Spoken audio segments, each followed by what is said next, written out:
tonight only works as an exercise if, when we leave here, you take the spirit of debate, dialogue, and discussion out with you. We're not going to solve anything tonight. The only way to solve something is to take it out with you and continue the struggle. And it is a struggle. It's a struggle on an individual level. It's a struggle on a small community level. It's a struggle on a national level. And what is the struggle? It's a struggle of basic citizenship. Because when we take a look at the war in Iraq today, what does it represent? Well, we can sit here and blame George W. Bush all we want. And believe me, he is worthy of blame, and his administration is worthy of blame. But if we're honest, we'd also blame Bill Clinton, because his administration initiated the policies of regime change, of sanctions-based containment, of lying and misrepresenting intelligence data to the American people to sustain the notion of an Iraqi threat worthy of military action. So it's not a Republican war. It's not a Democratic war. What we're talking about is an American war. The Iraq war is a manifestation of our failure as a nation, our failure as a people to do the right thing. Now, why did we fail? It's a failure of citizenship. It's a failure of citizenship in that, we the people, and those are important terms, we the people, where does that come from? The preamble of the Constitution of the United States of America, a document that defines who we are and what we are as a people, a document that sets forth the ideals and values, that says we are a nation of law, that we believe in the rule of law, due process, checks and balances. And we have a whole host of people over there in Iraq right now, 138,000 of them, who have taken an oath to uphold and defend that Constitution with their lives against all enemies, foreign and domestic. And they're over there fighting and dying tragically and killing and being maimed physically and psychologically as we speak. Right now, men and women, American citizens, American heroes, the finest our country can breed, are strapping on their boots, putting on their body armor, and going forth in a day that they don't know whether or not they're going to see the sun set. And given the nature of combat, they may not see the sun rise because they tend to go out before the sun rises. That's the reality, ladies and gentlemen. They're off there engaged in a life and death struggle. For what reason? See, they don't get to engage in a constitutional debate about what they're doing. They signed up, they took an oath, they got trained, and they were over there doing their job. And any one of us here who thinks that when you go to war, you can do so in a controlled fashion. Like these are well-trained guys, they're gals, they're Americans. They know the difference between right and wrong. So when they go to war, it's going to be copacetic. That our young men and women are going to do the right thing. They won't be excessive in their violence or excessive in their actions. If you believe that, you've never been to war. You have no clue what war is. Think about the actions of a drowning person as they're going under and the rescue swimmers coming out to rescue them. What's the biggest threat? That the drowning person is going to take the rescuer down with them. Why? Because they're scared, they're afraid, they're panicked, they're doing whatever they feel necessary to survive. And that's what happens when you go to war. That's what happens when you're engaged in combat, ladies and gentlemen. You're scared. You're scared sick. You're afraid, not just for yourselves, but your friends. And you're going to do whatever is necessary to survive. War is the most horrible thing that mankind can inflict on mankind because it's about one thing and one thing only, killing. It's kill or be killed. End of story. So let's not put too much burden on troops we've already burdened with the most heavy burden of all, waging war. Why do we say no? It's up to the troops to resolve this thing. It's their fault they're over there. It's their fault. It's not their fault. It's our fault. You see, they don't get to engage in a constitutional debate about the war. It's not their responsibility. It's our responsibility. And collectively, we abrogated our responsibility because we didn't have a debate. We didn't have a dialogue. We didn't have a discussion on a national level about Iraq before we went to war in Iraq. We can blame George W. Bush. I do. We can blame Bill Clinton. I do. We can blame the Congress of the United States. I do. We can blame the media. I do. But until we get honest with ourselves and look in the mirror and say, have I behaved as a genuine American citizen? Have I done everything necessary to be a good citizen? Not too many of us can answer that question yes, if we're honest. Because at the end of the day, the vast majority of us are better consumers than we are citizens. We're a hell of a lot better at getting up in the morning and going to work and earning a paycheck and finding ways to spend that paycheck than we are about familiarizing ourselves with the Constitution that defines who we are and what we are as a people. We're a heck of a lot better figuring out how we're going to support the Seattle Seahawks as they get ready to defend their division title, or we're getting ready for the upcoming baseball season, memorizing the statistics of our favorite baseball player, than we are about reading the Constitution and determining who we are and what we are as a people. We're pretty good at a lot of things. We're not very good at being citizens. Because first of all, you can't be an American citizen unless you know what it means to be an American.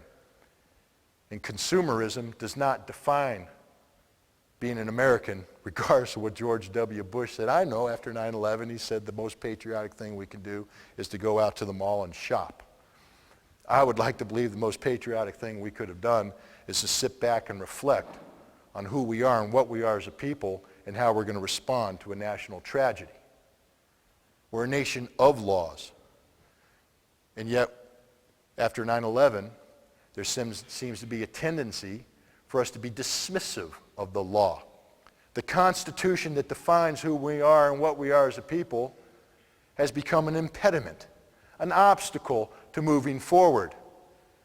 You hear this every day, the Patriot Act debate. We can't let the Constitution become a suicide document, people say. It's not. Well, it is. Just ask the men and women who have died in its defense.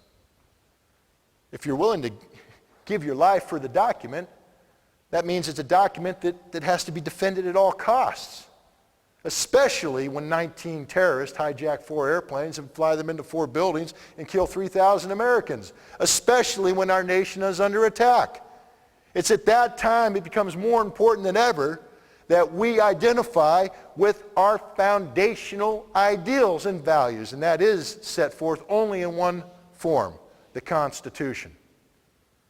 And yet we seem to have a collective yawn when we find out that the President has ordered warrantless wiretappings to infringe on the individual civil liberties of American citizens.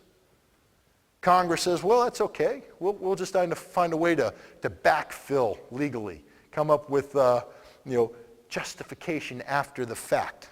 No, there's no justification for the infringement on individual civil liberties. There can never be justification for the infringement on individual civil liberties. If we're not about defending the individual, we are about nothing as a nation. And if we're not about backing up our troops by ensuring that before we send them off to fight and die in a conflict, that we have done everything necessary, A, to ensure that war is the absolute last option sought, and B, that it's a conflict worthy of the sacrifice we're asking these troops to make, we have collectively failed.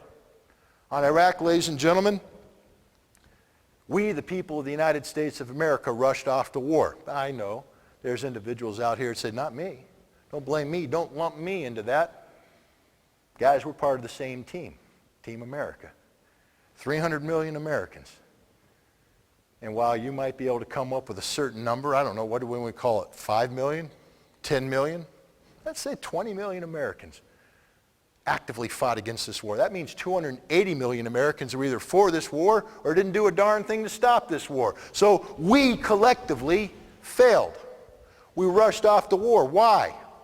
For a number of reasons. One, we're ignorant. We're an extremely ignorant people. The United States of America, being one of the most technologically advanced nations on the face of the earth, is populated by perhaps the single most ignorant group of people about the world we live in. It's a statement of fact.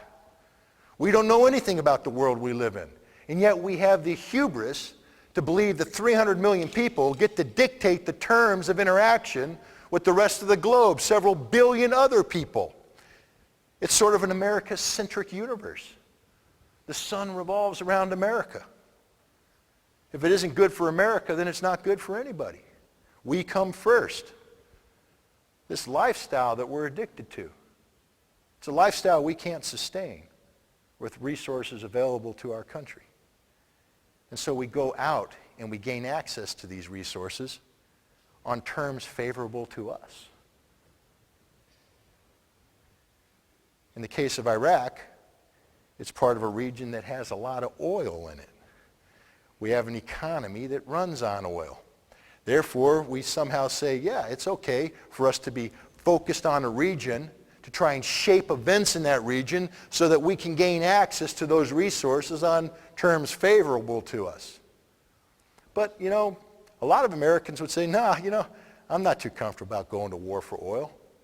Okay, I buy into that. So how else do we package this war? It's a struggle between good and evil. That's one way people like to package it. And we were very good about demonizing Saddam Hussein in Iraq over the course of several decades, to the point that we would accept at face value anything negative put out about Saddam Hussein without question.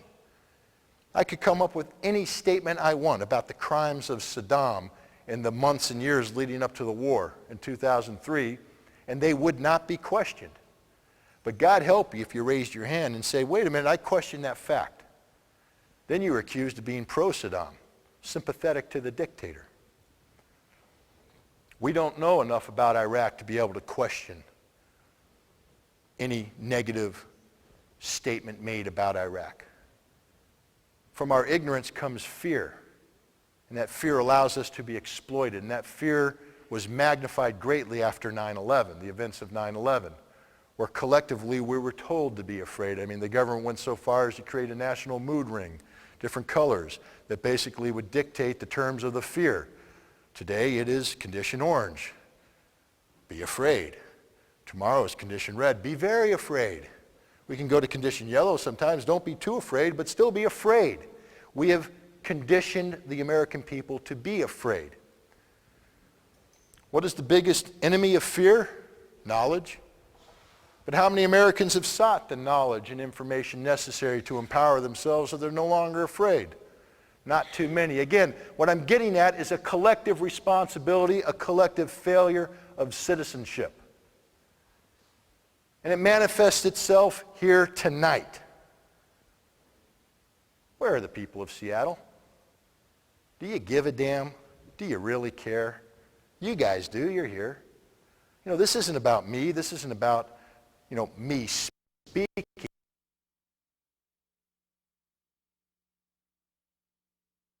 Enough to come out and talk about an issue that involves 138,000 fellow Americans. He sent them there 3 years ago. He said there was a threat in Iraq in the form of weapons of mass destruction that justified military intervention. Well, it turns out that that threat didn't exist. He said there were weapons of mass destruction, massive stockpiles of weapons of mass destruction. They aren't there. Now, I've told you in the past, we knew they weren't there. This wasn't an intelligence mistake. This wasn't an intelligence failure. This was deliberate misrepresentation of fact on the part of the United States government. Not just George W. Bush, but Bill Clinton before him. Now imagine, put yourself for a second, and there might be some people in here that you don't have to imagine. Tragically, this may have happened to you. But I can tell you, as a former Marine Corps officer who has been to war for my country, one of the worst things that can ever happen to you, and thankfully I didn't have to do it, I know people who have done it, You have to write letters home to the families of those who have fallen in combat. Now imagine being a Marine Corps Rifle Company commander in March of 2003. And you got to write a letter home now to explain why Lance Corporal Smith is dead. Now you don't want to talk about how he died. You don't want to talk about the awful fact that he's probably in an Amtrak armored vehicle that got hit by a high explosive round that sealed the hatch so he couldn't get out while the vehicle burned. You don't want to talk about how his platoon rushed in and tried to rip the hatch off, burning their hands to the bone, but had to back away before the vehicle blew up, listening to him scream as he burned to death. You don't want to say that. No, you got to make the death palatable. You got to bring justification for it. So the first thing you do is you say Lance Corporal Smith was a good man. Probably. Probably not that good of a man, though, if he's like all the Lance Corporals I knew. Probably drank to excess, womanized, swore, cursed. If you go through his bags, you might find things you don't want to ship home. But no, he was a good man, because you want that thought to be there. This is a letter that the family has to read every Christmas when they took a look at that gap under the tree where presents should be for Lance Corporal Smith. This is a letter that has to be read at every Thanksgiving when you look at the empty chair around the table. This is a letter that has to be read at birthdays. This is a letter that has to be read at anniversaries. This is a letter that families have to fall back on repeatedly as they miss their loved one. So it better be a damn good letter. So you don't say anything bad about Lance Corporal Smith. He's a good man, well loved by his teammates. And you should rest peacefully knowing that he died in a cause worthy of the sacrifice. He died freeing the world of the threat of weapons of mass destruction. Saddam Hussein posed an ugly threat. Remember, this is being written in March 2003 as we go to war. Saddam Hussein posed an ugly threat, and your son died trying to free the world of that threat. I'm writing this letter. It sounds like a great letter in March 2003. Imagine the family reading that letter today, knowing that it was a lie. How does it make them feel? How does it make every American feel to know that every single soldier, sailor, airman, and Marine who died in the initial phases of that war died for a lie? But that's okay. The Bush administration continually reinvents reasons for us to be in Iraq. So now let's talk about the soldier that died in August 2003. In an incipient insurgency, an improvised explosive device goes off and blows up his Humvee. Takes his leg off, he's tossed out into a ditch, and he bleeds out before the medic can get to him, screaming out, "Mommy, mommy, mommy," while it happens. No, you don't want to write that, because you don't talk about the horror of war. You say, Corporal Jones was a good man, God-loving man who loved his family. Might be true, might not be true. Again, like I said, we don't want to put our soldiers on too high of a pedestal. They're human beings just like all of us. But this is a letter the family has to read, ladies and gentlemen, on every holiday. So you say he was a good man who loved his family. And he died in a good cause, the liberation of the people of Iraq. There are a few dead-enders out there who are resisting the liberation, but for the most part, the Iraqi people want us there, and your son died in a good cause. Read that letter today, ladies and gentlemen, and tell me what kind of solace it brings to the family. It doesn't, because we're not there as the liberators of Iraq. We're there as the brutal occupiers of Iraq, a reality that plays itself out constantly on TV. Imagine being the family that received that letter. Or be the ones that said, your son died in the cause of bringing democracy to the people of Iraq, defending a polling place. How does that feel today? Democracy in Iraq? What democracy in Iraq? Your son died to bring a Shia theocracy that's pro-Iranian? Is that what your son died for? The fact of the matter is, there's nothing you can say about Iraq that justifies the loss of a single American life. And yet, we, the people of the United States, worship war. We're addicted to war. We love it.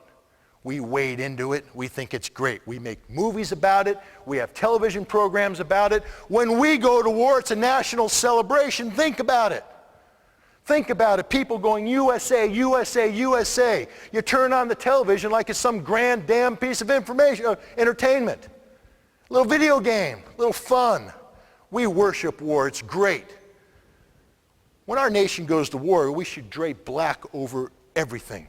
We should toll the bells. We should mourn nationally as we send our youth off to die, but we celebrate it. We celebrate it. And that's the problem. We're addicted. We're sick. And we're not going to be able to resolve this problem until we admit that. We're not just a nation addicted to oil. We're not just a nation addicted to a lifestyle we can't sustain independently. We're a nation addicted to war. We're a nation addicted to violence. It's a sickness that manifests itself not only in Iraq, but in Iran. We're going to go to war with Iran. And we're going to fall for the same smoke and mirror trick that we fell for in Iraq. A threat from weapons of mass destruction against the national security of the United States, where the United Nations is unable or unwilling to deal with it. Therefore, we have no choice but to act preemptively, unilaterally, militarily. And yet, where are the American people? Where are the people of Seattle? Those peace-loving, tree-hugging people of Seattle, the good people of Seattle who are so against this war. So against this war that they're sort of blind, that not only that we're engaged in a war today, but we're on our way to another war tomorrow. And it's not just the people of Seattle. It's the people of America. This is happening across this country. I don't know what the problem is. Is it that we've become so tired of turning on the television and seeing about Iraq that we just simply stopped caring? Have we been overloaded with Iraq? It's not going away, ladies and gentlemen. That's the other lesson we need to learn. In our addiction to war, we play these video games. Wonderful little games. I played them. I'm guilty of it. I'm not a hypocrite. But you know, as you're navigating your way through the game and you get hit, you go, oops, and you hit the reset button. Well, the soldiers don't get to hit the reset button in combat. When that bullet impacts their head and blows their brains out the back, it's over. And somehow we don't recognize that collectively as a people. We sent them to war, and yet we sit there and we allow the president to say we must stay the course, because to withdraw now would dishonor the sacrifice made by those who have fallen. Well, with all due respect, Mr. President, you dishonored their sacrifice the day you sent them to war for a cause unworthy of their sacrifice. You sent them to war on the basis of a lie. And yet we want to sustain the course. And it's not just the Republicans saying this. It's the Democrats. We have politicians who lack the intestinal fortitude to stand up and speak truth about this war. Even Representative Murtaugh of Pennsylvania, who has been much applauded for his anti-war stance. I have a simple question for Jack Murtaugh. When did the war become a bad war? When we lost 2,000 Americans? When we lost 2,100 Americans? I mean, at what point? See, Mr. Murtaugh likes to believe that we were justified in going to war against Iraq, that getting rid of Saddam Hussein was a good thing, and that somehow it's because we fumbled the aftermath of that invasion that it's now on you, Mr. Murtaugh. If this is a war worth fighting, then we should be willing to lose 2,000, 4,000, 10,000, 20,000, 50,000, 100,000 Americans if necessary. If this is genuinely a life and death struggle where our nation feels compelled to send our youth off to die, then we should be able to be willing to lose all of our youth if that's what's required. No, Iraq is not a war worth one American. It was a bad war the moment we crossed the line of departure. But until our political leaders are willing to accept that, they continue to leave open the possibility of sustaining the conflict. We don't want to bring dishonor on the troops who have fallen, so we will continue to fight to ensure that more troops fall. But we don't want to dishonor those troops, so we continue to fight and even have more troops fall. It's a never-ending cycle. At some point in time, we're going to have to acknowledge that they have died in vain, that their losses cannot ever be justified, that this was a bad war. It doesn't mean the troops were bad. The troops aren't bad. The leadership is bad, and we, the people who tolerate bad leadership, are bad. It's not the troops that are bad. But people will say, no, if you pull out, you're shaming the troops. You're not supporting the troops. One of the first things I learned as a lieutenant in the Marine Corps is you don't reinforce failure. If you're banging your head against a brick wall, eventually you got to realize it hurts, and maybe it's time to either go over the wall, around the wall, or walk away from the wall. But you don't keep banging your head against the wall. We are banging our head against the wall in Iraq, and we are deluding ourselves into believing that this is success. And therefore, we're willing to consider banging our heads against another wall called Iran. We bought into the lies about Iraq because we were ignorant about Iraq. We accepted at face value anything negative put forward about Iraq to the point that anybody who dared question the president's case for going to war was called treasonous, unpatriotic, supportive of the devil. It's because we didn't know the facts. Some people will say, well, that's water under the bridge when it comes to Iraq. We're there. We have to deal with the situation now. I agree and I disagree. We're there and we have to deal with the situation. What does deal with the situation mean? Solving the problem. How do you solve a problem if you haven't defined the problem? You know, if you're seeking a solution void of a definition of what it is you're trying to solve, you're solving nothing. And you can't define the problem of Iraq unless you talk about how we got to that war, because that is the problem. We're told it was an intelligence mistake. Oops, we got it wrong. Ladies and gentlemen, I'm here to tell you, and the facts support me.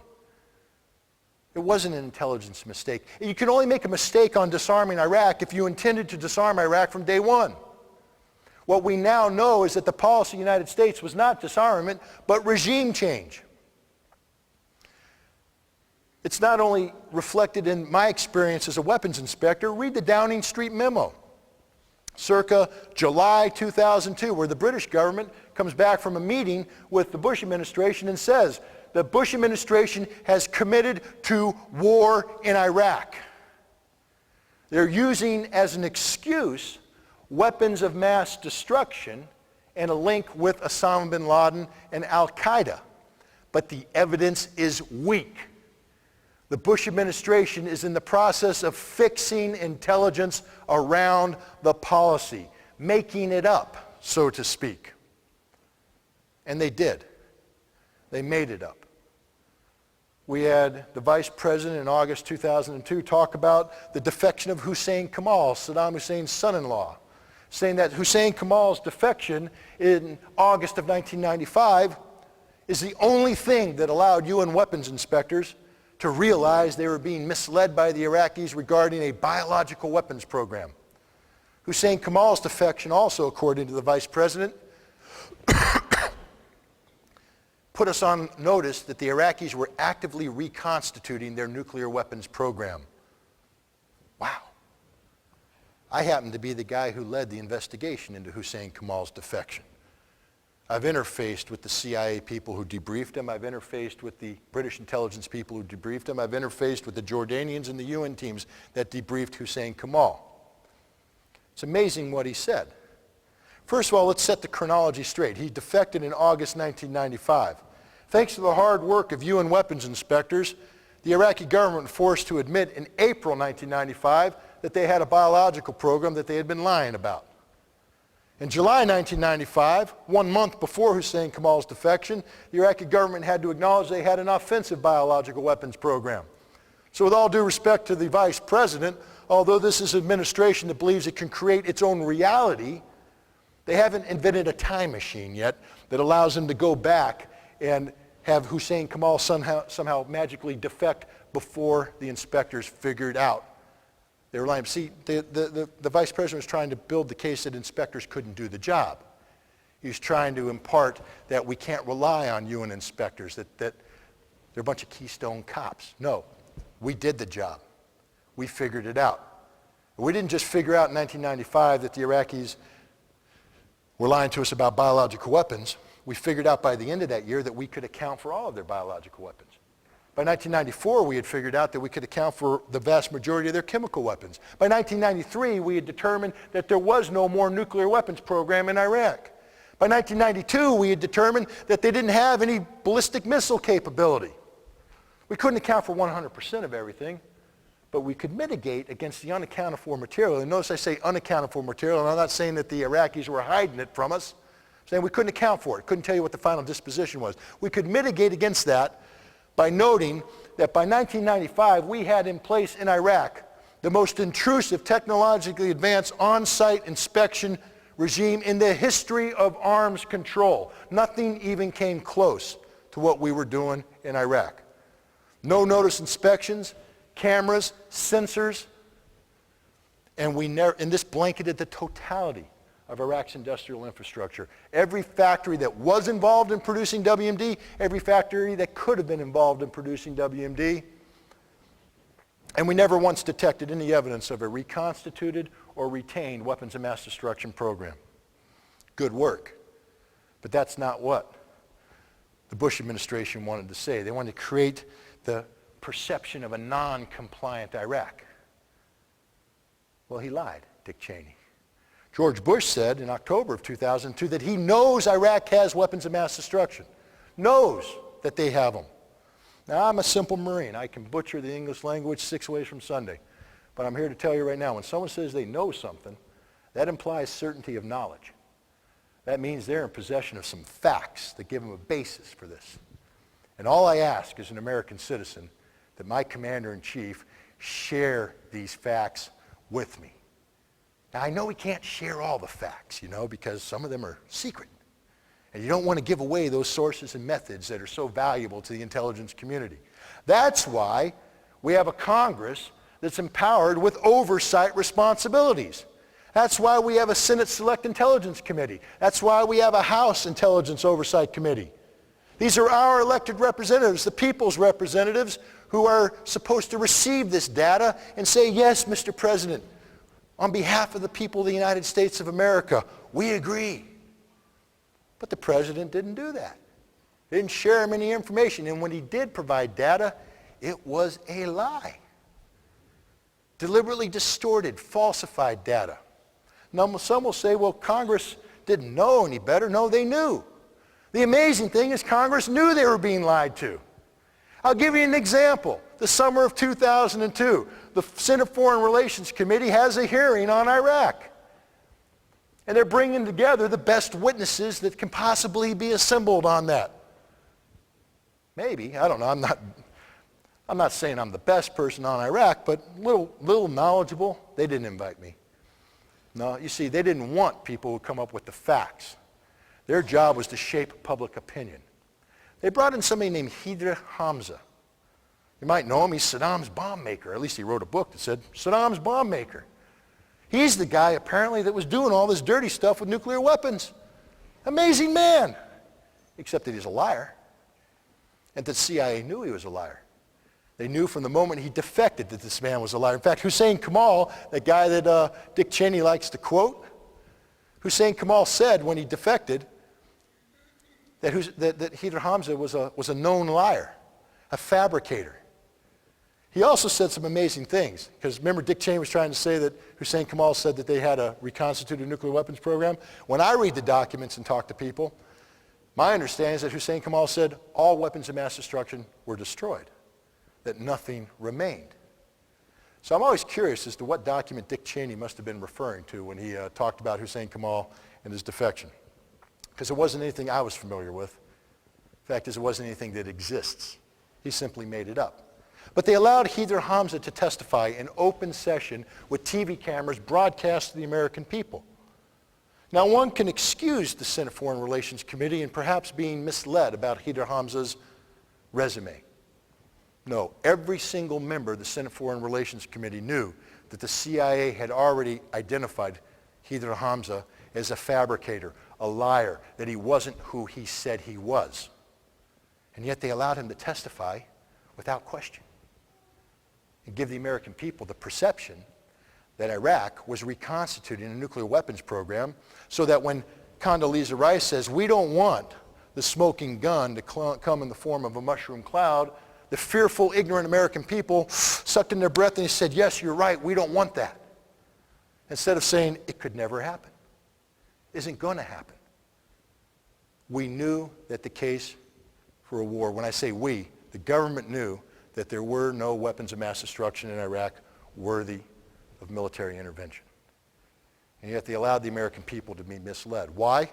Because no politician had the courage to stand up and challenge conventional wisdom. No politician was willing to put his or her career on the line. No politician of national stature. We know that there's a handful, including Jim McDermott, a very brave man who deserves your continued support in these difficult times. He had the courage to stand up and say no in the face of this overwhelming pressure to rush towards war. He wasn't addicted to war. He wasn't addicted to violence, but sadly the rest of the nation was and is. Because we're making the same mistake today on Iran. We hear that there's a nuclear threat out there, that Iran has a nuclear weapons program, and that this represents a danger. But they provide no evidence whatsoever to back this up. In fact, if you read the reports of the UN inspectors who are in Iran, they will tell you that there is no evidence that Iran has a nuclear weapons program, none whatsoever. There's concerns about what Iran might have been doing in the past, about what they potentially could do in the future, but there's no evidence that Iran is producing nuclear weapons or has a nuclear weapons program. But if you listen to the administration, they will tell you that it's going on as we speak. Interesting report from the IAEA says that the Iranians have started spinning up one centrifuge to test loading in gas, and they're going to cascade it to 10. Now we've got the media going, oh my God, this means the Iranians could be on the verge of producing fissile material and have a nuclear bomb before we know it. Geez, we better attack now. And you can just see it in the media, this drumbeat for war. Gosh, wouldn't they like to have some facts? Yeah, the Iranians are spinning up a centrifuge. And they've spun up 10. How do we know? They told us. Why are they doing it? Short-term test to test the rotors, the viability of the magnetic rotors, to see if they can spin them up to 50,000 RPMs without cracking the device. But they can't spin them for a long time with this gas, this UF6. Why? Fundamental fact, ladies and gentlemen, I'm going to introduce you to a word. It's a difficult word. I don't even pronounce it right. But it's one that every American better ingrain into their brain. Molybdenum. It's a mineral. MO, I think, is its scientific little abbreviation, atomic weight of 45 or 42 or something like that. But that's not important. It's used in strengthening steel alloy, but that's not important. What's important is that Iran's uranium ore is contaminated with this chemical. Contaminated. They can't get it out. Which means if they process the ore into yellow cake and then turn it into UF4 and then turn it to UF6 and put it into centrifuges and run the centrifuges for any sustained period of time, they will destroy the centrifuges. They won't work. Iran cannot enrich uranium. Can't do it. Isn't happening. They might be able to do it down the road. They might solve this problem, but there's no threat, ladies and gentlemen. There's no need to rush off and go to war against Iran. This is an issue that can and should be dealt with diplomatically. But why aren't we, the people of the United States of America, demanding a slowdown in this mad rush to war? A, we're ignorant. We don't know anything about Iran. We don't know anything about nuclear weapons. We don't know anything about nuclear enrichment, and we accept at face value anything this administration puts out that says Iran represents a threat. Why? How does this ignorance play against us? It makes us afraid, because you're always afraid of that which you don't know. We're also cowards, because who wants to stand up and say, time out, Mr. President? And in doing so say, you are a supporter of the mad mullahs of Tehran. You'd rather that they beat their women, imprison their women, and do all sorts of horrible things in the name of Islamic fundamentalism. No, that wasn't the debate. The debate was about nuclear weapons. And I have a question about the nuclear weapons, but they don't want you to ask that question. If you do, they won't answer it with a technical answer. They'll accuse you of being unpatriotic and treasonous. And no American politician has shown the courage to stand up in the face of the Bush administration's mad rush to war with Iran by asking the simple question, what about molybdenum? An easy question, not an easy word, but it's a question that needs to be asked. But nobody's asking it. I'm asking you to demand from your representatives, from your senators, what about molybdenum? Ask them that question. They say, what? You say, you better damn well learn that word and what it means before you vote for a war. But they won't. They'd rather vote for a war than stand up and do the right thing. Why? Because we're addicted to war, ladies and gentlemen. We're a nation addicted to violence, to war, to death, to destruction. It's good business. It's good for the media.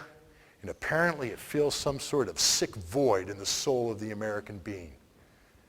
And until we recognize this illness, this national illness, and we undertake the means necessary to heal this disease, we, the people of the United States of America, will continue to define ourselves as a nation of warriors and thereby be forever condemned to wage war.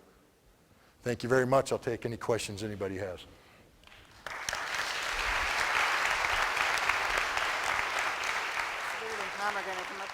It's an outstanding question, and it was a difficult one.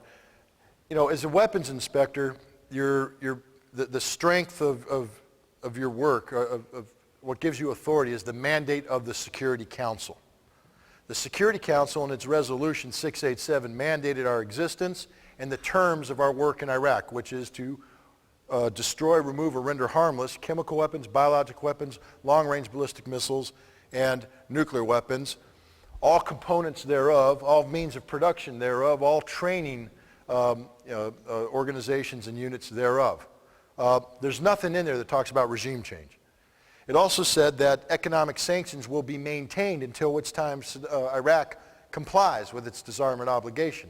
But it noted that once Iraq is found to be in compliance, it said that not all sanctions, but the sanction on the sale of oil will be lifted. Now, Iraq is a nation whose economy revolves around one thing and one thing only, and that's the sale of oil. So if you lift the embargo on the sale of oil, the rest of the sanctions go out the window. Iraq now has a functioning, viable economy. The United States, although it drafted this resolution and voted in favor of this resolution in April 1991, by May 1991, was singing a different tune.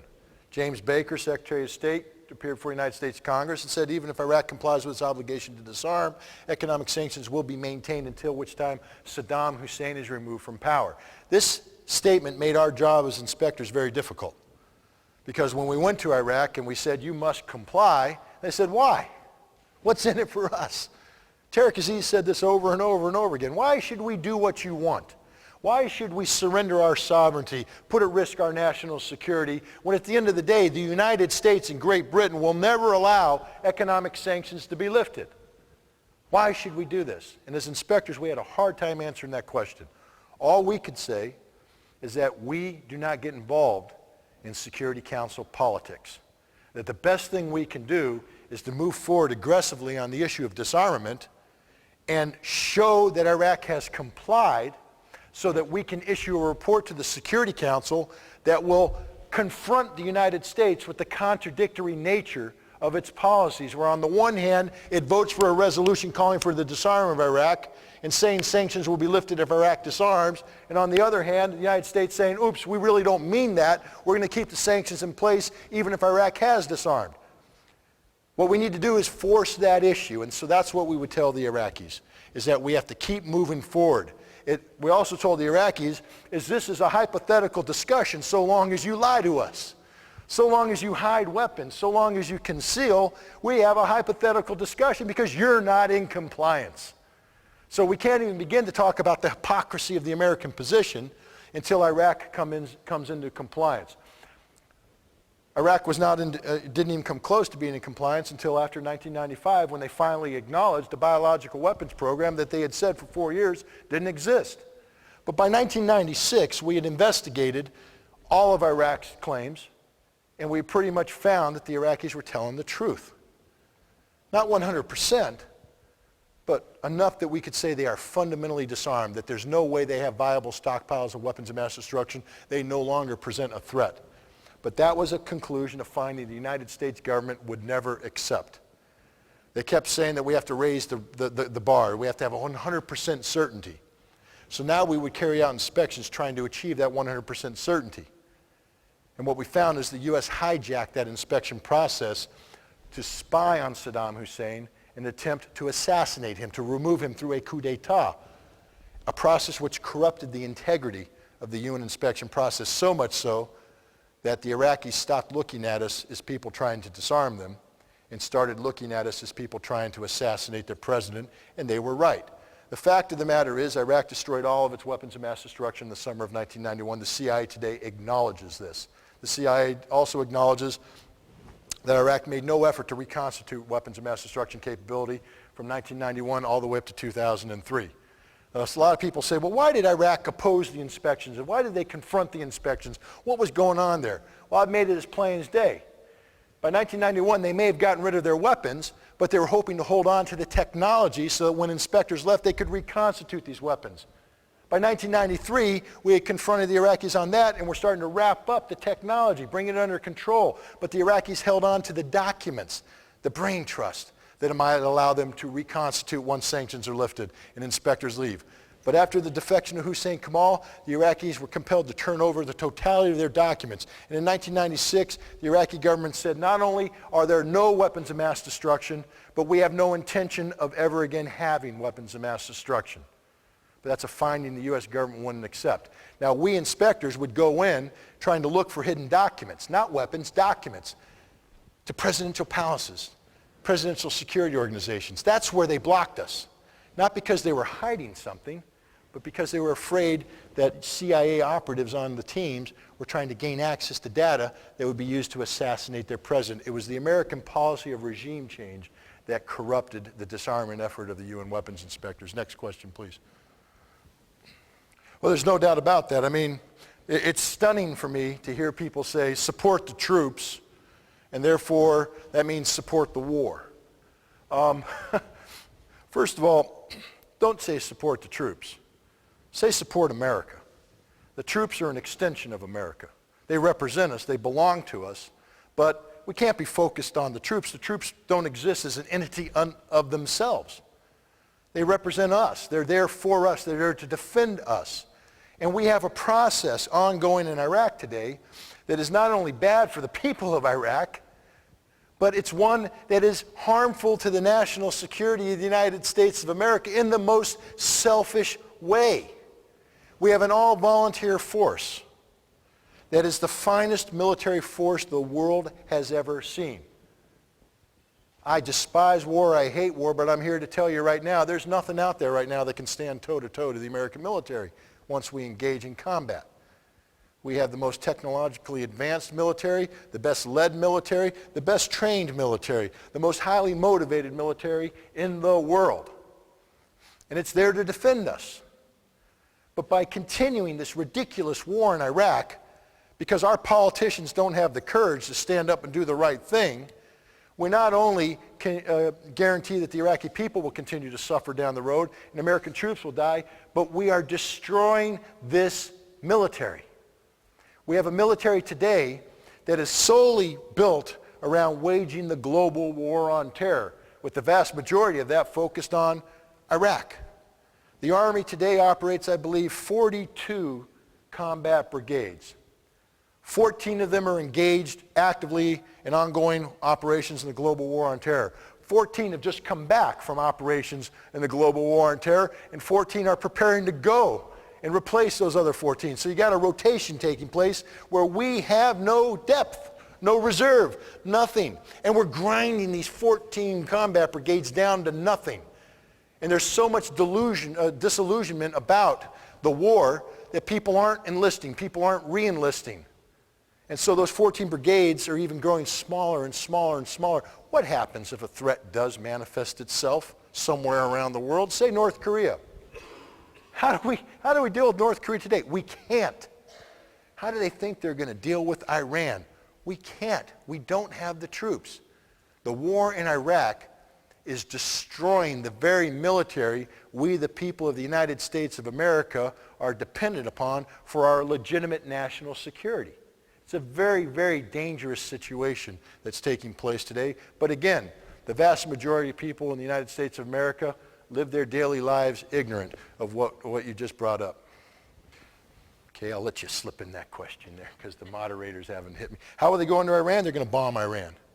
The plan right now is a massive aerial bombardment campaign that's designed not only to retard Iran's nuclear capability, but the vast majority of the targets being considered deal with leadership, deal with command and control, deal with security elements. The idea is that you're going to destabilize the regime of the mullahs to the point that the freedom-loving, democratic-minded people of Iran are going to rise up and replace their government and embrace the United States as the wonderful liberators of their country. That's the plan.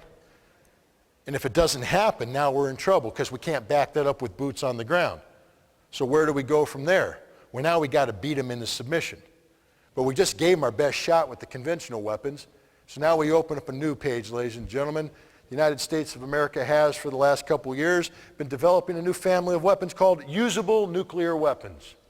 And we have a new policy on the use of these weapons where we can use nuclear weapons preemptively in a non-nuclear environment.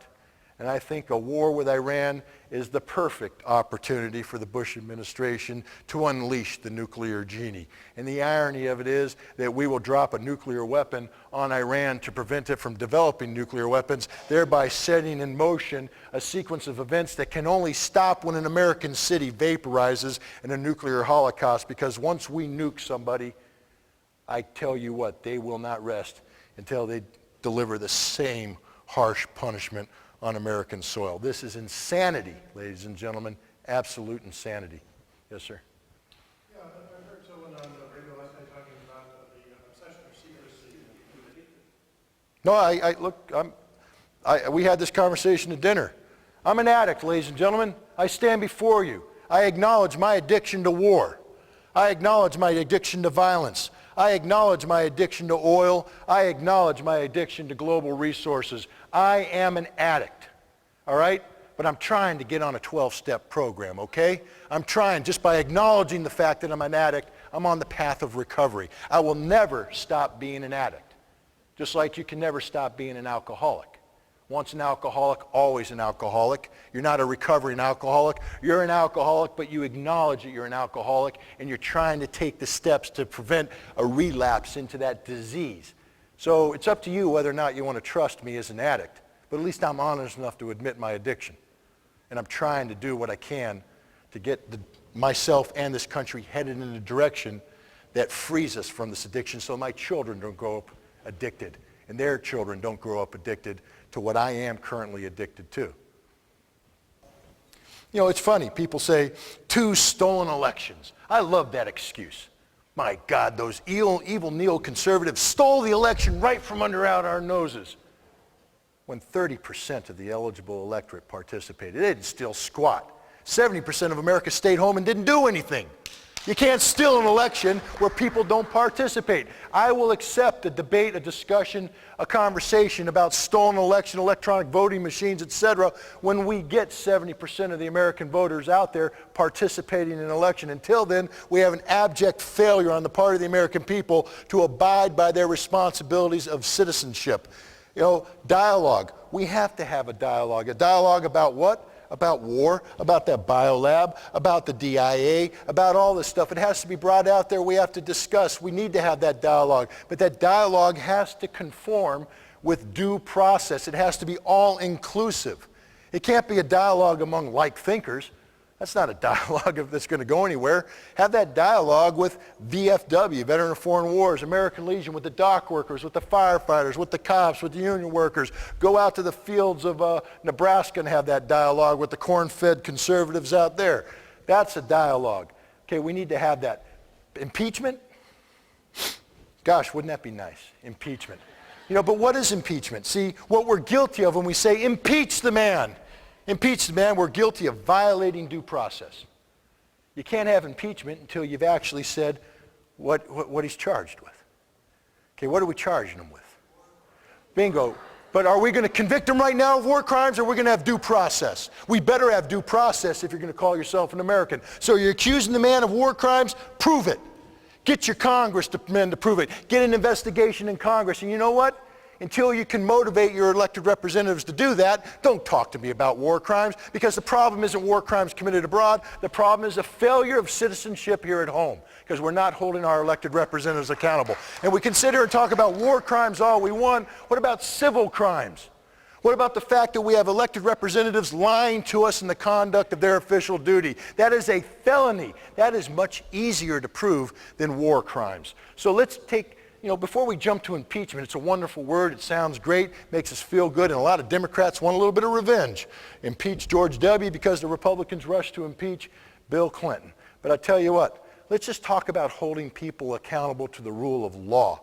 And right now, we have a whole host of issues that this administration needs to be held accountable to. And if some of those issues, after due process, after a due investigation, we determine that there is just cause for moving forward on grounds for impeachment, then let's do that. But let's not get so focused on the issue of impeachment that we forget this president lied. And lying is not a war crime. Lying is a crime. It's a felony. The vice president lied. Lying is not a war crime. It's a felony. The Congress lied. That's a crime. It's not a war crime. It's a felony. Let's hold them accountable to all the laws they have broken, but let's be careful. We are guilty of making a huge mistake if we sit there and convict them now as we speak, void of due process. You might have concerns, I might have concerns, and we might feel we have just cause, but we can't call them war criminals until there has been due process and they have been determined to commit war crimes. We don't convict until we've had due process. That's all I say. Let's remember, we're Americans. We believe in the Constitution. We believe in the rule of law. We believe in due process. Let's make the system work for us. That's all I ask. Thank you very much. It's a pleasure to be here. Thanks.